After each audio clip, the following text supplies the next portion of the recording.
본격적으로 이제 시작이 되었죠. 여러분, 이 교회는 지금까지 한 2000년이라는 긴 세월 동안 수도 없는 박해와 핍박을 받아왔습니다. 지금도 저 이슬람 공산권 이런 지역에서는 교회들이 굉장히 어려움들을 겪고 있습니다. 감시의 대상이죠. 그래서 저 공산권 같은 지역은 지금도 교회들을 다 관리하고 있어요. 주시하면서 지켜보고, 그리고 때가 되면 선교사들도 추방하고 그렇죠. 이슬람도 마찬가지입니다. 그래서 참 교회가 어려움들을 많이 겪습니다. 그런데 그런 어려움들은 괜찮아요. 그런 어려움들을 당하면 교회와 성도들은 더욱더 하나가 되어서 힘있게 믿음 생활들을 하는 모습들을 보게 됩니다. 그런데 이제 교회가 정작 어려움을 당하는 또 하나의 이유가 있는데, 그것이 무엇이냐면 교회 안으로 들어오는 세속적인 흐름과 이단 때문입니다. 이단. 그래서 저는 오늘 이 본문의 말씀을 통해서 여러분들과 함께 좀 이단에 대한 부분들을 좀 나누고, 우리가 어떻게 이단들을 대처해야 하는가에 대한 실제적인 부분들을 오늘 이 본문 말씀을 가지고 여러분과 함께 좀 구체적으로 좀 나눠보려고 합니다. 오늘 이 본문이 쓰여졌던 이 배경도 마찬가지입니다. 이 교회들이 막 생겨나기 시작하면서 그리스도의 은혜와 진리 안에서 교회들이 세워졌는데, 거기에 이 교회들마다 누가 들어갔냐면 거짓 교사들이 들어가기 시작을 했어요. 그래서 오늘날 말하면 이단입니다. 거짓 교사들이 들어가서 참된 이 복음을 흐려놓았어요. 그리고 성도들에게 접근을 해서 참된 진리를 그대로 믿지 못하도록 만들어서 이 성도들의 믿음을 흔들어 놓고, 심지어 이 교회를 흔들어 놓아서 이 교회가 당시에 많은 어려움들을 겪었어요. 그래서 오늘 이 유다도 그러한 어려움, 이단 때문에 교회가 어려움을 겪는 교회들을 향해서 지금 이 편지를 쓰고 있는 거예요. 어떻게 이단들이 어떤 자들이고 그들을 어떻게 대처를 해야 하는지에 대해서 오늘 이 본문이 기록해 놓고 있습니다. 그래서 저는 오늘 이 3, 4절을 통해서 이단에 대한 좀 몇 가지를 좀 나눠보고자 합니다. 여러분, 첫째로 이 이단들의 특징은 무엇이냐면 교회 안에 가만히 들어온다라는 거예요. 3절, 4절을 볼까요? 이는 가만히 들어온 사람 몇이 있음이라. 이 이제 이단들이 어떻게 들어오냐면 가만히 교회 안에 들어와서 교회를 흔들어 놓기 시작한다라는 것이죠. 많이 들어오지 않아요. 이단들은 많이 들어오지 않습니다. 몇이 들어와요. 그런데 문제는 가만히 들어와서 그 몇이 교회를 때로는 쑥대밭으로, 때로는 흙탕물로 만들어 놓는다는 것이죠. 자, 이 거짓 교사들도 조용히 지금 초대교회들 안에 들어가서 마치 자기 자신들이 믿고 있는 이 교리가 너희들이 믿고 있는 것보다 더 낫다라고 이렇게 좀 한 사람 한 사람에게 접근을 해서 교인들을 현혹했던 것들을 보게 됩니다. 여러분, 그때나 지금이나 이단들은 교회 안에 이렇게 들어와서 교회를 흔들고 성도들을 흔들려고 하는데, 그들은 내가 이단입니다 라고 그렇게 선전포고를 하고 교인들에게 접근을 하거나 또는 교회 안에 침투하지 않습니다. 그들은 구렁이가 담을 넘듯이 은근슬쩍 교회 안으로 들어와요. 마치 도둑이 남의 집에 들어가서 물건을 훔칠 때 어떻게 합니까? 은근히 몰래 가만히 들어가지 않습니까? 그래서 살금살금 들어가서 그 안에 있는, 그 가정 안에 있는 귀한 보물들을, 폐물들을, 돈들을 싹 빼오지 않습니까? 이 이단들이 그래요. 지금 가만히 들어온다는 것은 도둑처럼 들어온다는 거예요. 이 문을 통해 들어오는 것이 아니라 담을 넘어서 이렇게 싹 들어오는 도둑과 같이 들어온다는 것이죠. 그래서 들어와서 어떻게 하냐면 교인들 가운데 연약한 교인들, 교회에 불만을 갖고 있는 교인, 목회자에 대해서 불신을 갖고 있는 그런 교인들에게 먼저 접근을 해서 서서히 이렇게 한 영혼 한 영혼들을 자기 편으로 끌어들여요. 그래서 이 몇 사람이지만 이러한 이 누룩처럼 거짓된 가르침들이 교회 안에 이렇게 들어가서 당시의 교회들을 흔들어 놓았고, 오늘날도 여전히 이단들이 동일한 방법으로 2000년 전이나 지금이나 차이가 없어요. 동일하게 성도들의 마음 속에 찾아 들어오고 교회 안에 들어와서 교회들을 흔들어 놓고 있는 것들을 보게 됩니다. 특별히 지금 오늘날 우리 한국교회에서 굉장히 적극적으로 교회 안에 침투해 들어오는 이단이 있죠. 무엇이죠? 뭐죠? 그건 알고 있어야 돼요. 어떤 이단이 교회 안에 적극적으로 구렁이 담 넘어 들어가시 들어오는지 아십니까? 네, 신천지예요. 신천지. 이만희를 믿고 있는 신천지란 말이죠. 그래서 지금 한국교회가 이 신천지 때문에 골머리를 앓고 있어요. 왜냐하면 굉장히 다른 이단들은 바깥에서 가정별로 이 바깥에서 공격을 하는데, 이 신천지라는 이단은 교회 안으로 침투해 들어와요. 교인으로 가장해서 들어옵니다. 그래서 교인들로 접근을 해서 그렇게 교회 안으로 들어와서 서서히 교회 안에서 정착을 해야 하고, 그러면서 연약한 교인들, 교회에 불만을 갖고 있는 교인들에게 접근을 해서 이제 한 영혼 한 영혼을 포섭을 합니다. 그런데 여러분 잘 들으십시오. 신천지 교인들의 특성이 있어요. 이게 교회 안에 들어오더라도 신천지 교인들의 특성인데, 이들이 뭐냐면 다른 교인들에게는 잘해줍니다. 왜냐하면 적응을 하려고 하니까 교회 안에 들어와서 잘해요, 다른 교인들에게. 그런데 이들이 조금 정착을 하면은 무엇을 하게 되냐면 본색을 드러내는데, 이들의 중요한 특징이 뭐냐면 교회를 비판하기 시작합니다. 목사를 비판하기 시작해요. 정확하게 그렇게 시작을 합니다. 그래서 여러분, 교회를 비판하고 목회자를 굉장히 비판적으로 여기저기 다니면서 비판하는 사람이 있다면 눈여겨보고 주의해야 합니다. 물론 모든 교회 다니는 사람들이 그렇다는 얘기가 아닙니다. 신천지의 특성이에요. 교회에 들어와서 어느 정도 사람들의 신뢰를 얻고 목회자의 신뢰를 얻기 시작하면 그때 비로소 기독교를 비판하기 시작해요. 교회를 비판합니다. 그리고 목회자를 비판하고 문제점들을 제기하기 시작해요. 2009년에 대전의 한 교회에서 일어났던 일이에요. 한 교회에 신천지 교인이 침투를 했습니다.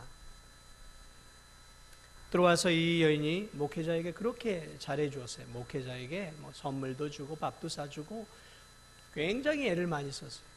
그리고 목회자와 성도들의 신뢰를 받기 시작을 했어요.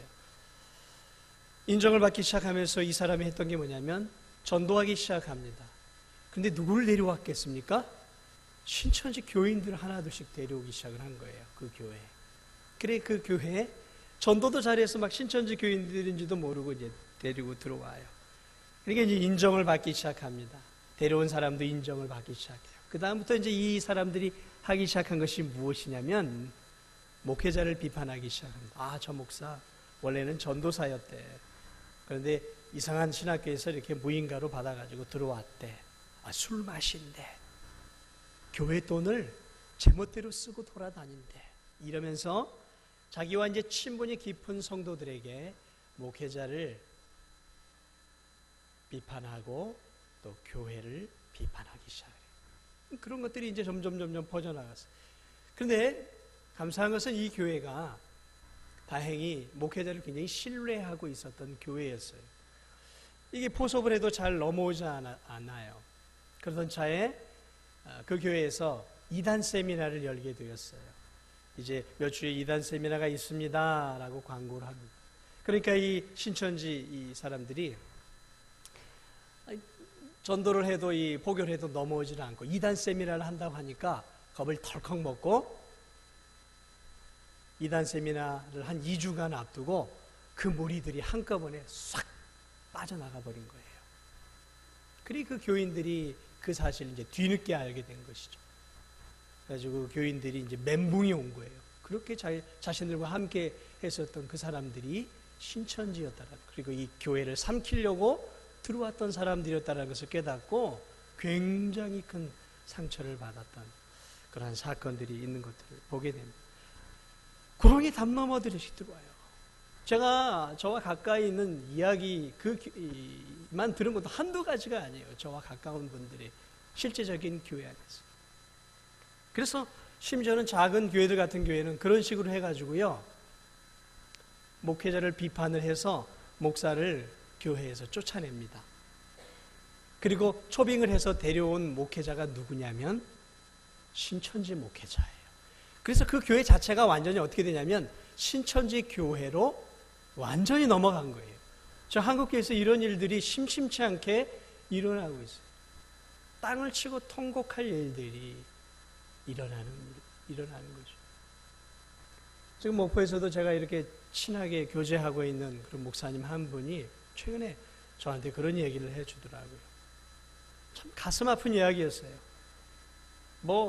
개척을 해가지고 한 10여 년 이제 교회가 한 30-40명, 40-50명 이렇게 세워져가는 중요한 때였대요. 그런데 교회가 자꾸 목회자를 비판하고 자기가 오른팔처럼 여기고 있었던 10여 년 동안 성경 공부를 가르치고 오른팔처럼 목사님을 떠받들며 해줬던 그 사람이 교회 성도들을 막 목회자를 험담하고 교회가 문제가 있다고 이렇게 막 한 거예요. 목사님이 오른팔처럼 믿었던 그 성도를 붙잡고 확인해 보니까 신천지 교인이었다. 신천지. 그런데 처음부터 이 사람은 신천지 교인이었던 게 아니라 전도를 하러 다니다가 나중에 알고 보니까 목사님 오른팔이었던 건 맞아요. 목사님 너무 신뢰했어요. 그래서 전도를 열심히 했어요, 이분이. 그런데 전도를 하러 가다가 전도 대상자가 누구였냐면 신천지 교인을 만난 거예요. 신천지 교인. 그래가지고 도리어 그 신천지 교인과 이렇게 대화를 하고 성경 공부를 하다가 신천지 교인이 되어버린 거예요. 신천지 교인이. 그래가지고 이 신천지 교인이 돼서도 계속 이 교회를 다니는 거죠. 그러면서 교인들을 포섭하기 시작하는 거예요. 나중에 목사님이 알게 되고 이 모든 것들을 정리하는 과정 속에서 야, 너 어떻게 그럴 수 있냐 그랬더니 이제 지난주까지 이렇게 함께 예배를 드리고 신천지 교인이라는 것을 알고 찾아가서 이제 얘기를 했더니 아저씨 왜 그러세요? 그러더래요. 아저씨 10여 년 동안 목사님 하면서 그 교회에 충성했던 사람이 불과 3개월 신천지 교육을 받더니 완전히 뒤집어져서 자신의 목사님을 아저씨 왜 그러세요? 일반 교회 목회자들은 목사도 아니에요. 이러더라고요. 그래 그 목사님 피눈물을 흘렸어요. 그래가지고 그 교회 안에서 그 작은 교회에서 10여 명이 그렇게 나가는 어려움들을 겪은 이야기들을 최근에 저한테 이야기를 해주면서 너무너무 이 신천지 교인들이 너무너무 많고 너무너무 지금 이 한국 교회가 어렵다라고 이야기를 저한테 해주더라고요. 구렁이 담 넘듯이 들어와요. 몰라요. 잘 모른단 말이죠. 여러분 잘 몰라요. 오늘날 이렇게 이 교인들 가운데 이렇게 구렁이 담 넘듯이 들어오고 있다는 것이죠. 또 하나 이 이단들의 특징이 있는데 그것이 무엇이냐면 불경건해요. 오늘 성경을 한번 볼까요? 이는 가만히 들어온 사람 몇이 있습니다. 그들은 예적부터 이 판결을 받기로 이미 미리 기록된 자니 경건하지 아니하여 우리 하나님의 은혜를 도리어 방탕한 것으로 바꾸어. 그러니까 이 이단들의 특징이 여러분 뭐냐면 경건하지 않아요. 이 경건하지 않다라는 말은 하나님 앞에 죄 짓는 것, 그런 이 죄 짓는 것들을 가볍게 여기고, 다시 말하면 굉장히 비상식적이고 비도덕적인 일들을 너무나 쉽게 저지르고 있다는 것이죠. 여러분, 이단 사이비의 특징이 무엇입니까? 무슨 그것이 알고 싶다니 이런 것들 보면서 그 이단들의 그 특집 같은 것들을 내놓지 않습니까? 한결같은 공통점이 뭐냐면 불경건해요. 방탕합니다. 다시 말하면 경건하지 않아요. 오늘 이 유다서가 이 유다서를 쓸 때, 유다가 이 유다서를 쓸 때 당시 상황이 어땠냐면 교회들 안에 이런 풍조가 있었어요. 이단들이 들어가서 이렇게 얘기합니다. 야, 우리가 예수님의 은혜로 구원을 받았지 않느냐? 구원을 받았다면 이제 우리의 구원을 흔들 자가 누구냐? 이제 우리는 천국에 가게 된다라는 거죠. 거기까지 맞아요. 이제 우리가 천국을 가는데 우리의 영혼이 천국을 가고 우리의 육체는 이렇게 썩어서 이제 흙으로 돌아가지 않느냐?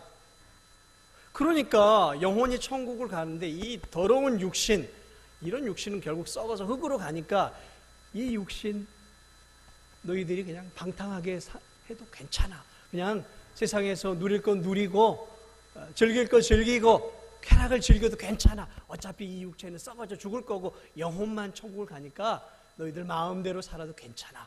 이렇게 방탕함을 조장을 했어요, 이단이. 오늘도 여기 보세요.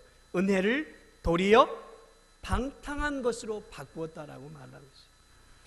여러분, 이단들의 특징들을 가만히 보면 그들은 굉장히 부도덕합니다. 모든 교주들이요, 성적으로 대단히 부도덕합니다.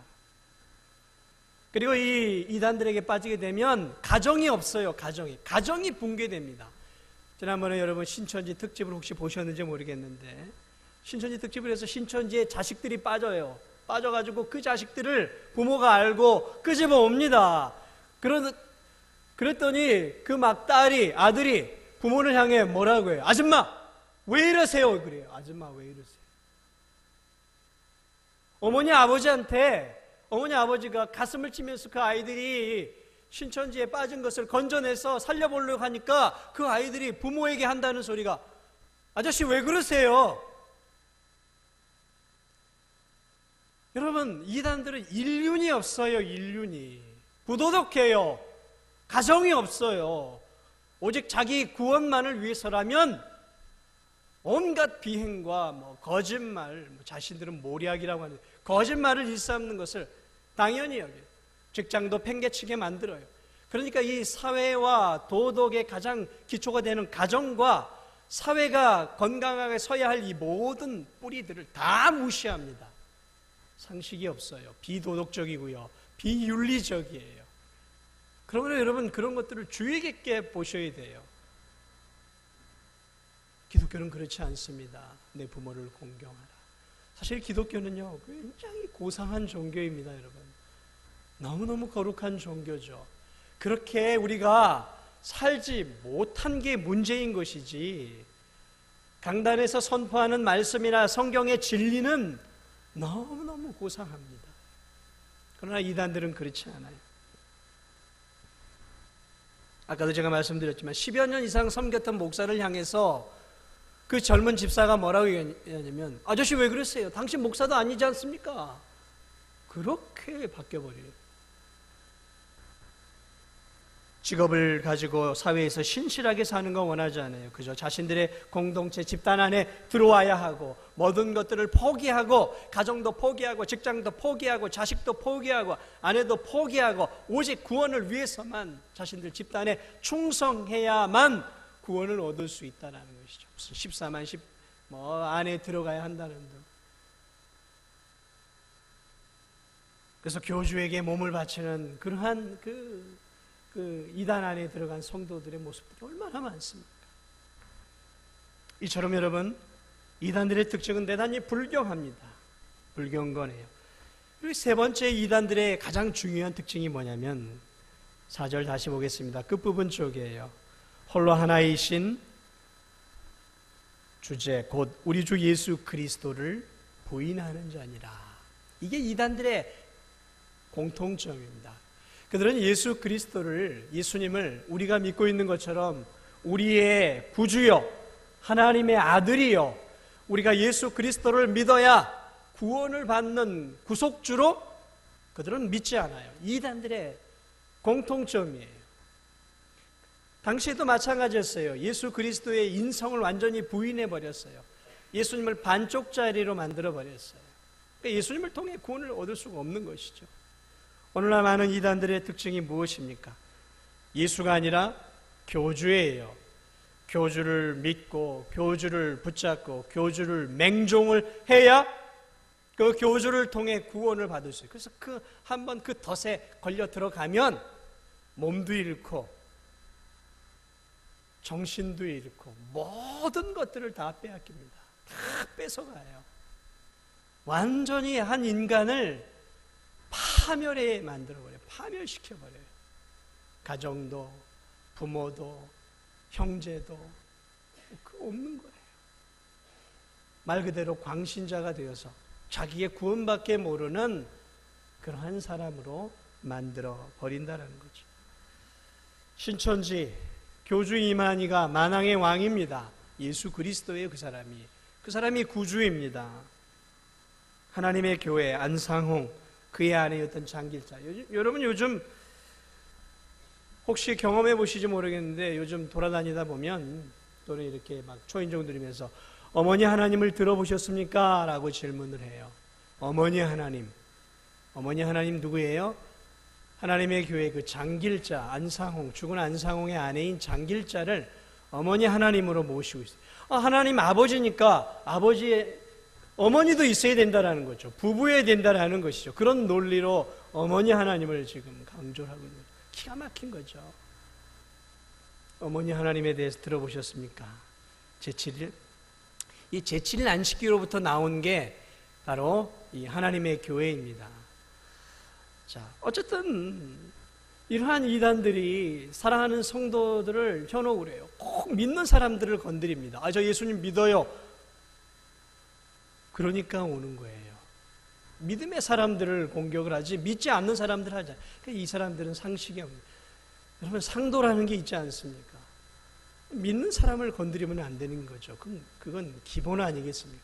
근데 이 이단들의 특징은 상식이 없고 그런 것들이 없어요. 무조건 믿는 사람들을 건드리는 거죠. 제가 20살이었는지 21살 때의 일이에요. 교회 안에서 어떤 분이 저에게 책 한 권을 주셨어요. 읽어보니까 너무너무 은혜가 되었대요. 어떻게 이 책을 얻으셨습니까? 그러니까 누가 그 분식집 아줌마가 읽어보고 너무 좋아서 자기를 줬는데 자기도 읽어보고 너무 좋아서 저에게 이 책을 한번 읽어보라고 빌려주었더라고요. 그래서 제가 바쁜 가운데서도 그 책을 좀 읽어봤어요. 다 읽지는 못했어요. 읽어봤는데 책이 너무 은혜스럽더라고요. 그때 21살 때 너무 은혜스러워. 이야, 기독교에 대한 책이었어요. 너무너무 은혜스러워가지고 다 읽지는 못했어요. 근데 그 책이 제목이 뭐였냐면 거듭남 구원의 비밀이었어요. 죄사함 거듭남의 비밀이었어요. 책 저자가 누구였냐면 박옥수였어요. 박옥수. 저도 그 당시에는 박옥수가 이단인지 구원파의 머리 아닙니까 그 사람이. 죄사함 거듭남의 비밀. 굉장히 달콤하게 써놨어요. 그러니까 구원받는 그 기쁨에 대해서는 장황하게 써놨는데 구원받은 자로서 어떻게 살아가야 될지가 없는 게 지금 구원파거든요. 달콤했단 말이죠. 어려서부터 신앙생활을 했던 저도 그 책의 문제를 전혀 지적해낼 수 없었어요. 그냥 달콤했어요. 좋았어요. 여러분 아무 책이나 읽으면 안 됩니다. 아무 책이나 읽으시면 안 돼요. 요즘 이 박옥수라는 이 사람이 요즘 이제 자기들 이단으로 하는 것들이 너무 드러나고 있으니까 요즘은 힐링에 대한 책 또는 무슨 마음에 관련된 요즘 화두가 되는 게 마음 아니에요. 그래서 뭐라고 요즘 그런 책을 썼더군요. 나를 끌고 가는 너는 누구냐. 여러분 혹시 보셨나 모르겠는데 베스트셀러예요. 나를 끌고 가는 너는 누구냐. 그러면서 막 이 사람이 팬사인회도 하면서 자신의 성도들로 하여금 책을 사고 팬사인회에 오게 하면서 지금 막 분위기를 몰고 가고 있어요. 이러한 일들이요, 여러분 얼마나 많은지 모릅니다.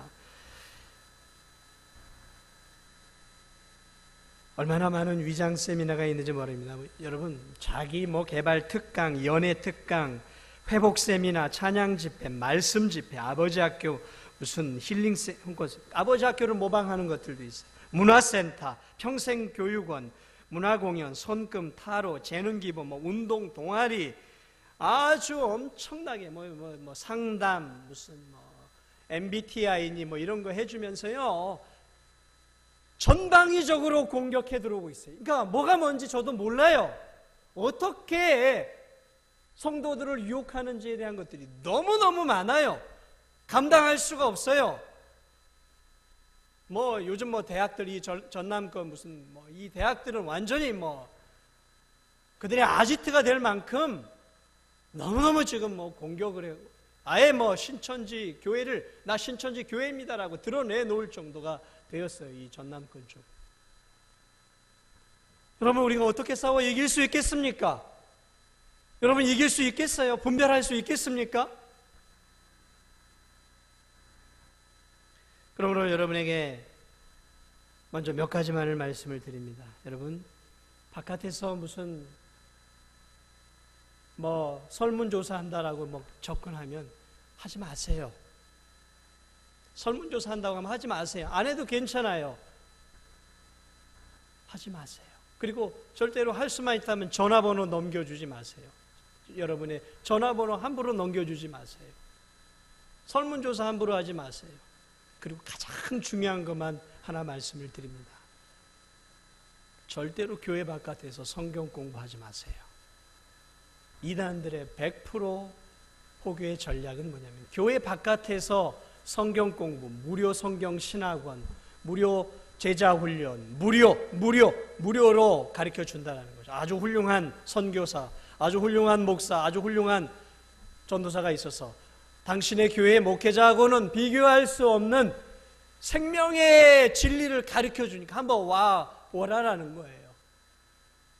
그러니까 여러분, 다른 거 다 잊어버려도 교회 바깥에서 무료로 가르쳐주는 성경 공부를 제시하는 사람이 있다면 분명하게 이단입니다. 오늘 이 시대에는 그게 이단이에요. 정상적인 교회 성도들은 바깥에서 성경 공부하자고 말하지 않아요. 그러므로 여러분, 그거 하나만 꼭 잊지 마세요. 바깥에서 성경 공부하자라는데 빨려 들어가지 마세요. 그저 교회 목사가 좀 미련하고 성경을 잘 못 가르치고 설교가 부족해도 그래도 이 교회 안이 가장 안전한 곳이에요. 여러분, 그걸 믿으셔야 돼요. 이 교회 안에서 가르쳐주는 진리를 믿어야 합니다. 그걸 믿지 못하면 여러분, 이 교회 말고 다른 교회를 다니세요. 이 교회 목사를 신뢰하지 못하겠으면 다른 건전한 교회를 가세요. 그러나 이 교회가 목사를 여러분이 신뢰한다면 교회 바깥에서 가르쳐주는 성경 공부, 우선 무료 제자 훈련 절대로 가지 마세요. 그것을 제시하는 성도가 있다면 여러분, 이단의 눈으로 보셔도 돼요. 그러나 여러분, 이것은 소극적인 방편입니다. 여러분, 이 많은 이단들을 우리가 대처해야 되지 않겠습니까? 어떻게 이 어려움 속에서 우리가 진리를 지켜낼 수 있겠습니까? 이단만의 문제가 아니에요. 세상의 흐름과 이 세상의 사조는 비성경적으로 가고 있단 말이에요. 나라에서 동성애는 합법입니다. 간통은 이제 합의만 되면 합법입니다라고 지금 했단 말이에요. 이게 뭐예요? 지금 성경과 역류해 가고 있지 않습니까? 이 시대의 흐름이. 그러면 우리가 어떻게 해야 되겠어요? 무엇으로 우리의 기준점을 삼아야 되겠습니까? 헌법이요. 나라의 헌법도 성경을 위배하면 어떻게 해야 되겠습니까? 어떻게 해야 돼요? 우리는 무엇을 우리의 가장 최고의 권위로 삼아야 되냔 말이죠. 헌법이 우리의 최고의 권위입니까? 세상은 헌법이 최고의 권위예요. 그러나 여러분, 잊지 마세요. 우리 그리스도인은 헌법 위에 또 다른 법이 있습니다. 그 법이 무엇입니까? 진리의 말씀이에요. 헌법이 무엇을 말하든 그 헌법이 하나님의 말씀에 위배한다면 우리는 그 말씀을, 그 헌법을 따라가서는 안 되는 거예요. 동성애를 추구하면 우린 따라가면 안 되는 거예요. 왜요? 성경이 그것을 거부하고 있기 때문에 그래요. 간통을 합법화하면 우리가 따라가야 되겠습니까? 아니에요. 성경은 간통은 죄예요. 그러므로 우리는 그 시류를, 그 헌법을 따라가면 안 되는 거예요. 우리의 최종 권위는 헌법이 아니에요. 우리의 최종 권위는 하나님의 말씀인 거예요. 말씀. 하나님의 말씀이에요. 하나님의 말씀. 모든 성경은 하나님의 감동으로 된 것으로.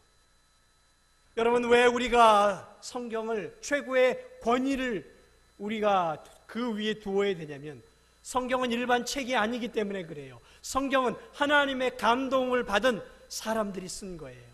다시 말하면 하늘의 하나님께서 사람들을 통해서 기록해 놓은 하나님의 말씀이란 말이죠.